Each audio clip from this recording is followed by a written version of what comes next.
रिलायंस जियो ने कैसे पूरे भारत में लाया इंटरनेट रिवॉल्यूशन, यह तो हम सभी लोग जानते हैं। लेकिन अब 5G सर्विस में जियो का प्लान 700 क्या है और कैसे स्टैंड अलोन 5G आर्किटेक्चर और कुछ यूनिक स्ट्रैटेजीज की मदद से जियो एक बार फिर से फोड़ने वाला है, सब कुछ जानेंगे इसी वीडियो के अंदर। Jio 5G will be the world's largest and most advanced 5G network. दोस्तों, भारत में 5G स्पेक्ट्रम की नीलामी तो पूरी हो चुकी है, लेकिन अभी भी 5G को रोल आउट करना शुरू नहीं किया गया है। इस स्पेक्ट्रम ऑक्शन में जिस कंपनी ने सबसे ज्यादा पैसे खर्च किए हैं वो है इंडिया की सबसे बड़ी टेलीकॉम कंपनी रिलायंस जियो। असल में जियो ने बाकी 3 पार्टिसिपेंट यानी कि एयरटेल, वीआई और अडानी के मुकाबले में सबसे ज्यादा स्पेक्ट्रम खरीदा है। वहीं इस मामले में एयरटेल दूसरे और वीआई तीसरे नंबर पर रहे। अब यहाँ एक चीज बहुत चौंकाने वाली है कि रिलायंस जियो ने जिस स्पेक्ट्रम में सबसे ज्यादा पैसा इन्वेस्ट किया हुआ है उस स्पेक्ट्रम को दूसरी किसी कंपनी ने खरीदा तक नहीं। असल में 700 मेगाहर्ट्ज एक ऐसा बैंड है जिसको जियो ने अकेले ही एक्वायर किया है, जबकि इसके लिए बाकी के पार्टिसिपेंट में से किसी ने बिडिंग तक नहीं की थी। हालांकि अब ऐसा भी नहीं है कि जियो ने सिर्फ 700 मेगाहर्ट्ज को ही खरीदा है, बल्कि इसके साथ ही उसने 800, 1800 और 3300 मेगाहर्ट्ज को भी एक्वायर किया है। और इस पूरे ऑक्शन में कंपनी ने सबसे ज्यादा करीब 88,000 करोड़ रुपए खर्च किए हैं। लेकिन अब सवाल आता है कि आखिर जियो का 700 मेगाहर्ट्ज का प्लान क्या है? क्यों जिस बैंड को किसी दूसरे टेलीकॉम कंपनी ने खरीदा तक नहीं, उसे जियो ने सबसे पहले एक्वायर किया? एक्चुअली इस सवाल का जवाब पाने के लिए सबसे पहले हमें बैंड के बेसिक्स को समझना होगा। तो दोस्तों, सिंपली आप यह समझ लीजिए कि जितना ज्यादा मेगाहर्ट्ज का बैंड होगा उसकी स्पीड उतनी ही अच्छी होगी। लेकिन कवरेज के मामले में मेगाहर्ट्ज बढ़ने के साथ ही फ्रीक्वेंसी भी लो होती चली जाएगी। मतलब कि 700 मेगाहर्ट्ज की स्पीड शायद थोड़ी कम हो सकती है, लेकिन इसके सिग्नल्स को ज्यादा दूरी तक भेजा जा सकता है। वहीं बढ़ते हुए क्रम में 3200 मेगाहर्ट्ज की स्पीड तो बहुत अच्छी मिल जाएगी, लेकिन हमें यहाँ पर लो फ्रीक्वेंसी देखने को मिलेगी। और दोस्तों, जियो ने ज्यादा कवरेज के लिए सबसे ज्यादा 700 मेगाहर्ट्ज के स्पेक्ट्रम को खरीदा है, जिसकी सहायता से ये बाकी कंपनियों की तुलना में कहीं ज्यादा जल्दी लोगों तक पहुंच जाएगा। और ऐसा करके इस कंपनी को फर्स्ट मूवर एडवांटेज मिल जाएगा। दरअसल 700 मेगाहर्ट्ज एक टावर से दूसरे टावर तक लगभग 7 से 10 किलोमीटर तक एक्सटेंड होता है, यानी कि इस बैंड को यूज करते हुए बहुत पास टावर लगाने की जरूरत नहीं है, जिससे कि रिलायंस जियो को काफी फायदा होगा, क्योंकि वो कम से कम टावर की मदद से काफी बड़े एरिया तक अपनी 5G सर्विस प्रोवाइड कर पाएगा।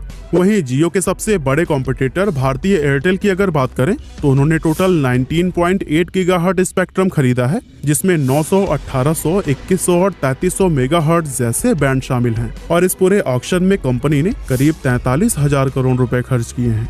5G स्पेक्ट्रम नीलामी के बाद अब नेटवर्क लॉन्चिंग की काफी चर्चा हो रही है।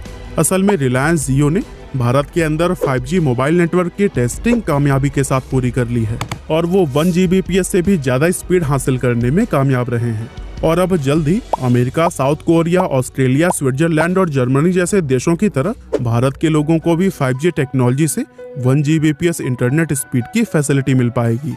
इसके अलावा सबसे अच्छी बात यह है कि जियो ने 5G के लिए भी इंडिया में अपने 4G नेटवर्क के जैसे सस्ती सर्विस देने का वादा किया है। साथ ही कंज्यूमर्स को हाई स्पीड क्वालिटी प्रोवाइड करने के लिए रिलायंस जियो ने स्टैंड अलोन 5G आर्किटेक्चर का इस्तेमाल करने का प्लान बनाया है, जो कि इनके सर्विस को दूसरों से और बेहतर बनाएगा। अब आपके मन में यह सवाल तो चल ही रहा होगा कि आखिर स्टैंड अलोन टेक्नोलॉजी है क्या? तो फिर चलिए इस सवाल का भी जवाब आपको दिए ही चलते हैं। असल में 5G नेटवर्क 2 मोड में ब्रॉडकास्ट होते हैं, जिसमें पहला है स्टैंड अलोन मोड और दूसरा है नॉन स्टैंड अलोन मोड। अब अगर हम 5G स्टैंड अलोन मोड को समझने की कोशिश करें तो इसके लिए 5G स्पेसिफिकेशंस को ध्यान में रखते हुए एक नया इंफ्रास्ट्रक्चर क्रिएट किया जाता है। मतलब कि अगर रिलायंस जियो अपनी 5G सर्विस के लिए स्टैंड अलोन आर्किटेक्चर की मदद से ब्रॉडकास्ट करेगा तो फिर उसके लिए उन्हें स्पेशली एक बेस स्टेशन और रेडियो एंटीना बनाना पड़ेगा। वहीं अगर हम नॉन स्टैंड अलोन की बात करें तो इसमें 5G सर्विस को ब्रॉडकास्ट करने के लिए 5G एंटीना को लगाकर पुराने 4G बेस स्टेशन का ही इस्तेमाल किया जा सकता है। नॉन स्टैंड अलोन से सर्विस प्रोवाइड करने में काफी कम कॉस्ट आता है और क्योंकि पूरे इंफ्रास्ट्रक्चर को दोबारा से बिल्ड नहीं किया जाता तो इसमें काफी कम समय के अंदर 5G सर्विसेज प्रोवाइड की जा सकती है। अब इस तरह देखने में तो नॉन स्टैंड अलोन 5G काफी फायदेमंद लगता है, लेकिन फिर सवाल ये आता है कि जियो ने 5G स्टैंड अलोन मोड के साथ जाने का क्यों प्लान बनाया। असल में इसके पीछे की वजह यह है कि स्टैंड अलोन 5G आर्किटेक्चर की मदद से रिलायंस जियो की सर्विसेज बहुत ही ज्यादा पावरफुल होंगी, जिससे cutting edge computing, network slicing और मेटावर्स जैसे फायदे मिलेंगे। और यही वजह है कि ये टेलीकॉम कंपनी सिर्फ 4G आर्किटेक्चर पर डिपेंडेंट न होकर दोबारा से एक नए इंफ्रास्ट्रक्चर को डेवलप करने का प्लान बना रही है। इवन रिलायंस जियो ने इस प्रोजेक्ट के लिए 2 लाख करोड़ रुपए इन्वेस्ट करने का बजट भी सेट किया है। हालांकि इस समय पूरी दुनिया में बहुत सारी कंपनीज ऐसी हैं जो फिलहाल non stand alone 5G architecture का ही इस्तेमाल कर रही हैं और 4G बेस स्टेशन पर 5G रेडियो सिग्नल्स को डिलीवर कर रही हैं। ऐसे में जियो अगर चाहता तो वो भी सिर्फ नॉन स्टैंड अलोन आर्किटेक्चर के साथ जाने को चुन सकता था, लेकिन फिर उसमें कंज्यूमर्स को रियल 5G वाली क्वालिटी या स्पीड नहीं मिल पाती। और यही सोचकर जियो ने ज्यादातर स्टैंड अलोन 5G आर्किटेक्चर के साथ जाने को चुना है।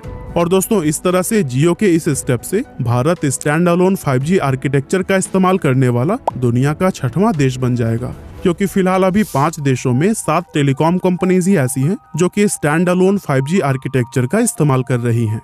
जैसे कि अमेरिका में टी मोबाइल इस टेक्नोलॉजी का इस्तेमाल कर रही है, चीन में चाइना मोबाइल, चाइना टेलीकॉम और चीन यूनिकॉम इस आर्किटेक्चर का इस्तेमाल कर रहे हैं। इसके अलावा सऊदी अरब, हांगकांग, साउथ अफ्रीका और कोलंबिया में भी कुछ टेलीकॉम कंपनियां स्टैंड अलोन 5G आर्किटेक्चर का यूज शुरू कर चुकी हैं। दोस्तों, जियो अपनी 5G टेक्नोलॉजी को पूरी तरह से स्वदेशी बनाने के प्लान पर काम कर रहा है, जिसके लिए उन्होंने indigenous 5G radio access network तैयार किया है, जो कि अल्ट्रा हाई स्पीड आउटपुट देने के लिए परफेक्ट तरीके से काम करता है। और इस प्रोडक्ट की अमेरिका में टेस्टिंग भी की गई है, जिसमें कि वो पूरी तरह से सक्सेसफुल साबित हुआ है। यानी कि कुल मिला जुला कर अगर देखा जाए तो 5G नेटवर्क लॉन्च करने की तैयारी जोरों शोरों से चल रही है, जहां हर कंपनी अपनी सर्विस जल्द से जल्द कस्टमर्स तक पहुंचाने की कोशिश में है। हालांकि फिलहाल इंडिया में बहुत कम लोग ऐसे हैं जिनके पास 5G को सपोर्ट करने वाला स्मार्टफोन है। ऐसे में 5G नेटवर्क इस्तेमाल करने वाले लोगों की संख्या फिलहाल कुछ समय तक कम ही रहने वाली है, जिसका सीधा मतलब यह है कि कंपनियों को एक बड़ा 5G कंज्यूमर बेस तैयार करने के लिए कुछ सालों का समय लग सकता है। लेकिन रिलायंस जियो ने इस प्रॉब्लम का हल निकालने पर भी काम शुरू कर दिया है, जहां वो गूगल के साथ मिलकर एक बेहद सस्ता और अफोर्डेबल 5G स्मार्टफोन तैयार कर रहे हैं। अब क्योंकि इंडिया में मिडिल और लोअर मिडिल क्लास लोगों की संख्या सबसे ज्यादा है और उन्हें हमेशा एक अफोर्डेबल सोल्यूशन की तलाश रहती है, ऐसे में जियो का ये अफोर्डेबल 5G स्मार्टफोन लॉन्च करने का प्लान वाकई में सक्सेसफुल हो सकता है। और अगर जियो ने जैसा प्लान किया है सब कुछ ठीक वैसा ही हुआ तो फिर नो डाउट 4G की तरह ही 5G में भी हम जियो को ही डोमिनेट करते हुए देखने वाले हैं। बाकी आज की हमारी इस वीडियो में बस इतना ही था। ये वीडियो आपको कैसी लगी हमें कमेंट करके जरूर बताइए।